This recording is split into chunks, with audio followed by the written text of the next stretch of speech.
All right, and we're back for the next Chapter 15 CNT140 podcast. We left off talking about connectors, attenuation, near, and crosstalk. Again, all my connectors need to meet those levels. They're outlined in the standard. What's the acceptable level for attenuation, near, and crosstalk on connectors and connecting components? So this now, the book now reminds us about near and crosstalk, and actually gives us a little bit more information that we've mentioned, than we've talked about before. First thing they ask is hey, what's the leading cause of near and crosstalk? Well, it's any of your termination points. This includes outlet jacks and that sort of thing, patch panel. And they also remind us, is screw type termination allowed? No, because there's too much untwist in that. That's why we moved to insulation displacement connections. And that is the type that we used in our outlet jacks and our RJ45, the connectors for our patch cables, if you will. They're all insulation displacement connectors, and you have minimal untwist for them. And they remind us also, is all insulation displacement connections acceptable? And no, because our 66 blocks, if we think back, those are insulation displacement connectors. That's too much wire untwist there. So only, category 5 or 5E or 6 insulation displacement connector outlets or whatever will meet the untwist requirements or performance requirements necessary. So they're just kind of reminding us of, the reason we don't use screw tape termination anymore. The reason we use insulation displacement connector is the untwist levels, and therefore the near and crosstalk levels. So the next thing they mention then is near and crosstalk measurement. All right, let's try to decipher this a little bit, because as we do our certification tests, we're going to see next measurements, and I want you to understand what you're reading and what's good and what's bad, if you will. An increase in near and crosstalk is a lower decibel number, as the measure indicates how low the crosstalk signal is with respect to a transmitted signal on another pair. All right, so let's try to decipher that. What is good, a high next number or a low next number? Again, when you get your readout from your test results, we're going to look at that next number, and we need to determine, is a high next number or a low next number good? Well, next is a measurement how much the signal has jumped to another pair. This is just Mr. Brown's interpretation here to help you out. So if I have a strong signal in N1, compared to a strong signal in N2, when I hook up my meter on my cable run, I put a nice strong signal in the one end of my cabling, and it goes to the other end of the cable, and there's still a nice strong signal over there. That's telling me my signal really has not jumped much into another wire pair. It has not crosstalked much. So in that case, a nice strong signal from N1 to N2 is a good thing. If I put a strong signal into N1 of my cabling, and I get a weak signal at N2, that's trying to tell me some signal has jumped from that wire into another pair, if you will. So really, we're looking at, on our test results, a high next measurement, a high next number is actually good. It's saying that I have a nice strong signal, and I don't have much losing or being cross-talked into another wire pair. So we're actually looking on our test results for a high next number, indicating our signal is nice and strong and we don't have much crosstalk. The cable for horizontal backbone runs, the performance standards, again, if I look at my 560 AC standard, attenuation, near and crosstalk, that sort of thing, that is reminding us that these values are for raw cable, not installed links. And they have built in some leeway, if you will, for when we install it. We are going to have termination points and everything else, so we will have some loss. We will have some signal loss and some crosstalk, so a little bit of allowable in there. They also remind us that other things are being tested, like your resistance, like your capacitance, like your impedance, like your structural return loss. All those sorts of things are being tested and accounted for in the performance specs. So as I look at resistance and capacitance, those are primary functions of just the copper conductor itself. And that's one of those, you don't have a lot of control over that. That's just inherent in the nature of the cabling. But things like structural return loss, this you do have some control over, but some of this also still comes from the cable manufacturer itself. Uh, Structural return loss is caused by small imperfections along the length of the cable.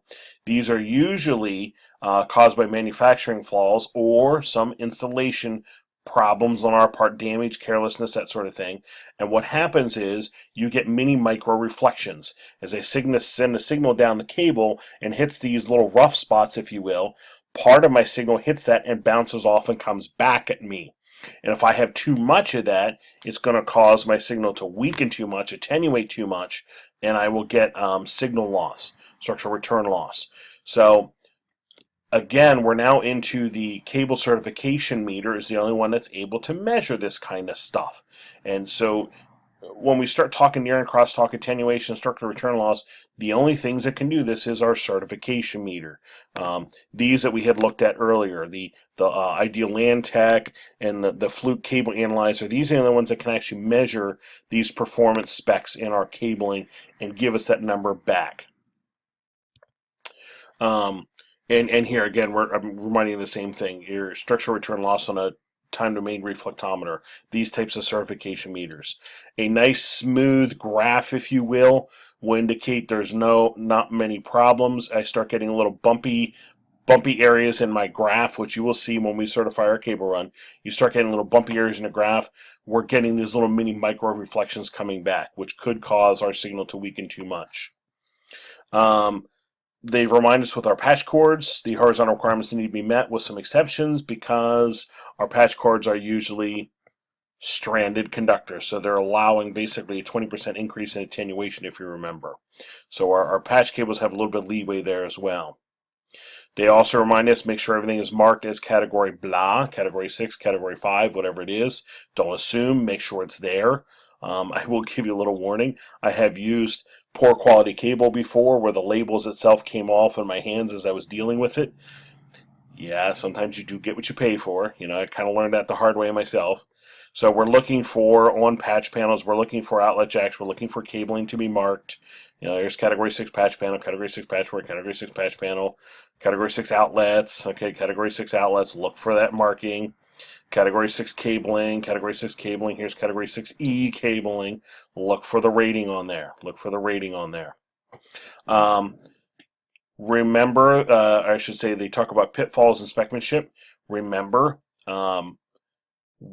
the certification should be done with the most recent standards. So I should be looking on the side of my cable 568C. That's the most recent standard. If I see tested to 568A, that's really old. It's outdated. Okay, so we should be looking for most recent standards. And the test equipment itself, we should be avoiding things that deviate from the norm. Stick to things that are based on the standards. That way it is the most common accepted, levels of performance and ratings of things, most widely recognized. Don't forget what we already know about manufacturers and advertising. Don't fall for specsmanship. We know you hear those too good to be true ads on TV, if you will. It's like, oh, give me a break. The same thing can happen in your cabling components. Somebody starts claiming, oh, this will fix all your near and crosstalk problems. It's like, okay, let me see the data, let me figure it out myself. So watch, misleading advertising, if you will. Just like we do on any other product, watch your misleading advertising on cabling too. Okay. In addition to your properly rated components and cabling and all, again, I should plan to test installed components to make sure they meet performance levels that we're aiming for, if you will. We should be testing this as soon as the cabling is installed. That way it's one of those right off the bat, we know whether it's working or not. We can pull it out, replace it, fix it, repair it, whatever we got to do. And they remind us that, the initial operation of a workstation, again, we're installing cabling, we're installing patch panels, outlet jacks, we're eventually going to have workstations being plugged into this, is using the workstation as the initial test. Is that acceptable?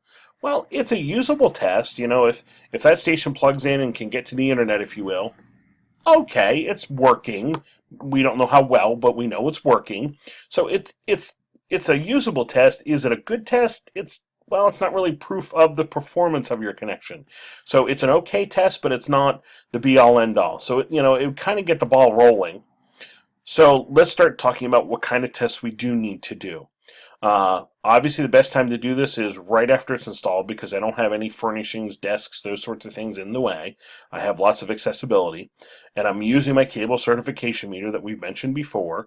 And we're doing it based on our, previously TSP72, but nowadays 568C standard. We're doing it based on that standard. Testing the links is certification of the install. Certifying is a proof of the correct operation of that link. And again, we do this, the installer does this, and typically the installer does it when they're done, and then they're going to put out a report on that installed cable. Here's our meters that we're going to be using, either the Fluke or the Ideal kind of meter. These are the cable certification meters. They're the only ones that can do this. When they're done, they produce something like this. This is actually a report from the Ideal meter.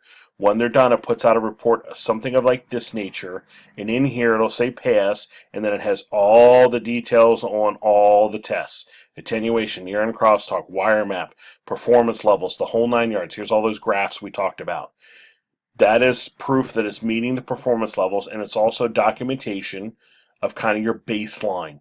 You can refer to this in the future if you start having a problem with a cable run. You can refer to this in the future of, well, it did work before, it's not now. Let's test and compare. Let's see what has changed.